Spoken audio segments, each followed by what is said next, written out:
んにちは、スレイドです。日本で住んでいます。僕は上彫り師なので、もちろん手彫りもできます。Meet London Slade, an aspiring Japanese wabori tattoo artist living in Sasebo, Japan. He's been learning Japanese at JLF with Coach Chihiro, and he can now share a wide range of topics including ideas behind his tattoo designs and Japanese mythology. All in Japanese. このロンドンさんのここにあるのはアマテラス大神みたいななんか神様ですか？こちらですか、それが滝夜叉姫です。ガシャどころをしてるね。そのガシャどころの物語ね、滝夜叉姫。すごい。いろんなデザインがあるんですね。昔の歌舞伎物語ね。歌舞伎役者っぽいですよね。鏡師レンジ師。すごいですね。その一つ一つのやっぱりデザインに意味があるんですね。いろんなストーリーがあるんですね。そうです。London surprised me with his amazing Japanese speaking skills. So London-san, you actually talk about so many things in Japanese already, but tell me about yourself. What do you do in Japan? I live in Japan. I've been living in Japan for a while now. I specialize primarily in very traditional Japanese tattooing. So for me, I've been doing the traditional Japanese tattooing for a long time. Originally working in Canada as well, I found it to be a little bit more difficult, especially with importing a lot of things that are only found in Japan. But being in Japan has just made my life that much more easier, that much more rewarding, I would say, as well, because you're more involved with the culture when you're doing something like Japanese traditional. So he established his dream life as a wabori tattoo artist in Japan, but his path was not always easy. Originally, I started coming to Japan for studying the wabori tattoos and tebori. But it becomes difficult to work here previously because tattooing was kind of illegal in Japan.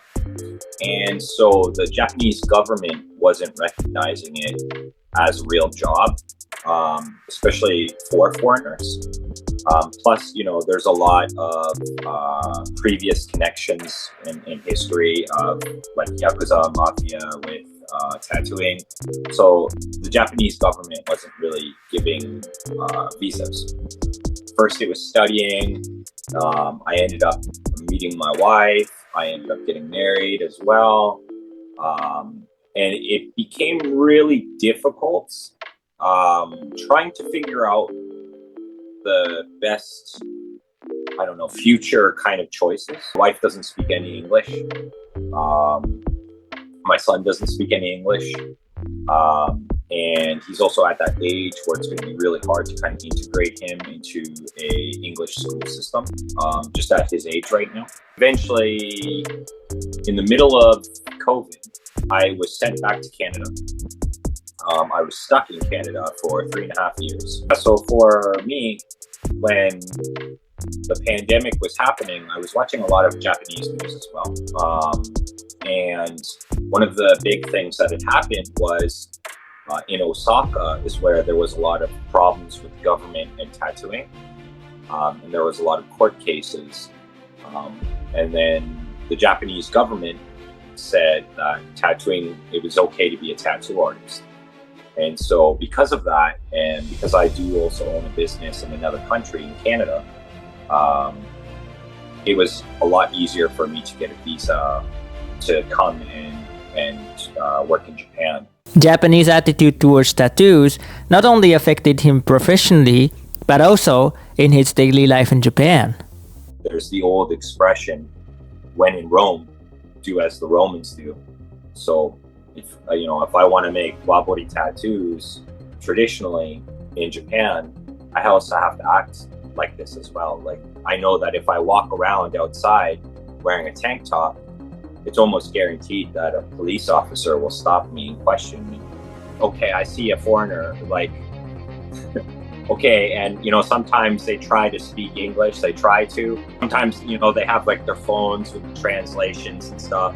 A lot of the time now, I can just talk with them, it's fine. I'm very used to it. In Japanese. Yeah, I know I don't look like a regular tourist, especially in an area like Nagasaki. I don't look like Navy, and like American Navy, and I don't look like local Japanese. So I really stick out. And even if I try to cover like my arms or my legs, I know I still have my neck tattooed, I still have my hands tattooed. And so the police, they're just doing their job. They want to make sure that I'm not like a bad person. A big thing that they always do, they try to check if I have like drugs on me, which I don't know. But by now, like a lot of the police officers locally, they already know me. Fushi-sama ne. So desu. Karimasu ka? Kairimasu. and that's wow, that's amazing. It was not only the attitude towards tattoos that threw him off in Japan. He's also learned the Japanese traditional way of interpersonal communication the hardest way possible. I was meeting with other carvers who were maybe like 60 years old.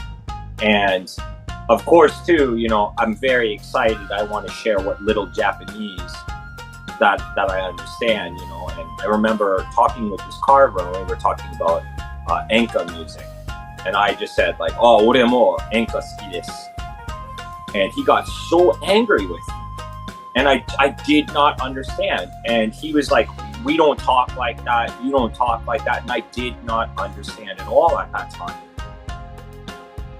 And it's because later on you start learning things like joge kanke.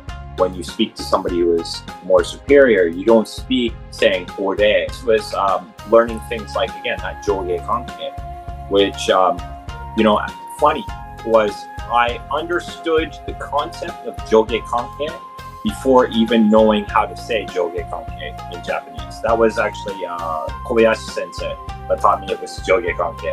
If you want to be a part of the society and you just accept what is, and then through accepting, so you're gonna learn faster and you can copy and you can learn why later, maybe something like that.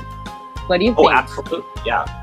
Don't ask why, just do it and get into this practice, because later you will understand. And it could be tomorrow you understand, it could be 10 years and you'll understand, but you will understand. And you just have to come here with the expectation of taking it in, not taking from, not putting yourself in, taking it in first. Take it in, absorb it, and then from there you'll know how to move forward. Yeah, London-san, thank you so much. Yes, this approach was more outcome focused. It's maybe Japan language faculty is all about just the outcome focus. Like, doesn't matter how much you learn grammar, how much you learn flashcard, but if you can't speak, if you don't use it, it's kind of useless in the point of using the language. So that's why we more focus on, okay, let's make a friend, or let's introduce your business. Okay, let's be more polite with your boss. So that was kind of more outcome focused. So that's why, when you met Japan Language Factory, we said we don't focus on too much grammar. We don't count how many flashcards did you learn or something. But in 10-20 minutes is really just communicating with the people in the good way, in the polite way, or in the right way. So yeah, what was actually the experience in 10-20 minutes? Is it difficult? What was difficult for you, or it was easy for you? 10-20 minutes. Well, like for me, it's going to be different than most people, because like, again, I live in Japan as well, right? Like I'm surrounded by it from the moment I wake up to the moment I sleep, right? For me, it's trying to like it would be like after each lesson, I would immediately choose the first like three or four things that was like I felt really important that I could use in my day to day, and I would actually scribble it on my hand, and I would try to use whatever that was like immediately in anything I was talking about. You know, learning like for instance like ofuro agate, you know, like and I would just keep doing that like with my kid. Like I would just keep doing that, you know, because I wanted to really kind of put it in my brain and make it a permanent thing. Shokai. So that was super hard to put in my head. And then, you know, learning how to go from like jibun to jiko shokai, or kangri, jiko kangri. You know, like learning how to do stuff like that and incorporating that. It's easy if you just like actually apply yourself. Like, I mean, that could be said for a lot of things, but you just have to really go with this. And like, I'll say this isn't supposed to be a negative thing. It's supposed to be the complete opposite. One of the really great things about this program is, especially if you start getting up there in levels, like, you know, in level 2, for instance, like you could be, you know, starting to, hey, how are you? And you're conversing in Japanese. And at the end, hey, you said this is where it was incorrect. This is how you fix it. Versus in real Japanese environment, in real Japanese life, I have found in my own experiences, Japanese people aren't always going to correct you when you're being incorrect with your Japanese, or hey, did you mean this? Like, this is how you say it. It's very helpful to have somebody tell you where you've made a mistake and then help you correct it. And so that's again one of the great points of the JLF factory, or the JLF program, right? So you already use Duolingo or even the Genki book or the other language resources, and a lot of people are really frustrated, and some people even live in Japan so long, it just so feel impossible to understand those culture-wise plus the language. What is actually the step-by-step advice from all those experience you had? So, okay, if I had a chance to do everything all over again, still keeping the influence of like my master, I would say I would pair the Japan Language Factory almost immediately with something like Duolingo. And because it's going to help boost more of the vocabulary while you're learning structure and learning how to talk. And it will allow you to try taking the words you would learn, incorporate it with your teacher, and kind of put that into practice even more. And I feel it would help boost even faster.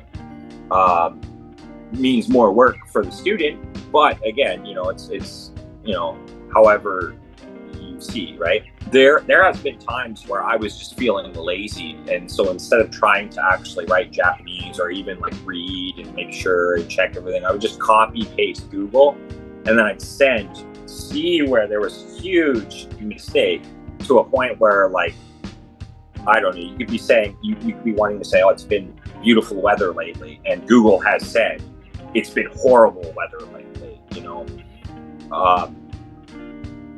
So Google is far away from my suggestion of how to learn Japanese. I would honestly, like, I think in the level 1 especially, I was pretty impressed with the structure, and like, for someone like myself who kind of had messy, incorrect Japanese, it was helpful. But I knew also the program is great for people almost starting at zero, starting at nothing, and almost be even more beneficial to do that. And that's that. I just think the program has been really great, and I would highly recommend it to a lot of people if they're in the same situation I've been in. If they're just wanting to learn even from zero, like this is a great program to do. And again, like I said, I had somebody who was kind of like a tutor before, you know, and I remember again hearing a hip hop song and being like, what does ore mean? And literally being told, oh, it's a cool way for a man to say me. And saying to them like, oh, cool. Well, I guess I'm only going to start saying that thing because only people who watch anime say watashi. So I'm going to start saying ore because I want to be cooler. And I was never corrected on it. And it was never properly explained to me when or how or the situation or whatever. And so, yeah, that's where I go like this. This in comparison has been a great program, you know, because again, there are a lot of like a lot of good little helpful things, you know. Amazing. Thank you so much, London-san. Especially you completed level 1 and level 2 whole master course. You are learning with our coach Chihiro. So, lastly, do you have any message to your coach Chihiro-san here? Well, I've definitely said to her as well as you, as well as that lovely review. Obviously, Team Kobayashi. But no, I just for someone like me, at the end of the day, yes, her English is great. I know, you know, she's got a lot of experience with a lot of different foreigners. At the end of the day, I know I'm still speaking to someone who has the heart, and the blood, and the brain of a Japanese person. And I know that someone who talks like me normally can be a little bit hard to deal with. And she was great, and she was super patient, super helpful, taught me a lot of great things. Like she would even go above and beyond and like, you know, she'd give the suggestions of like, hey, here's something you might find interesting and you might want to say or incorporate in your everyday life that we didn't talk about, but I think you'll really dig this. I think you'll really enjoy this. It's been great. I never once, I know this is another great thing about the program. You have opportunity after so many lessons to change, you know, your sensei, but I've just kept it the whole way through, and like anything from here on out, I would still also always request Kobayashi sensei. Nothing against the other teachers. I just mean right away, either I got lucky or you got great teachers. I got blessed right away with having Kobayashi sensei. Thank you so much, London-san. So lastly, how we can find you after this session? Well, I'm everywhere, I guess. So anyhow, Instagram is always, I think, the best. My Instagram is London, like England, and then Slade, S-L-A, D as in David, E. You'll see I've got little picture of kanji. It's my Orishi name. And you can find a whole whack of stuff. If you like big ass Japanese tattoos, take a look. You know, all that. Or better yet, keep following the Japan Language Factory page, and you'll definitely see me in the comments going, Team Kobayashi, you know. Yeah, so that's probably the best way to find me, if anything. All right, thank you so much, London-san. So I'm gonna put the link here, so please visit London-san Instagram, and if anyone wanna actually really experience the real Japanese tattoo, and that's amazing opportunity visiting Japan and plus experience the tattoo, so please keep it up. Thank you so much.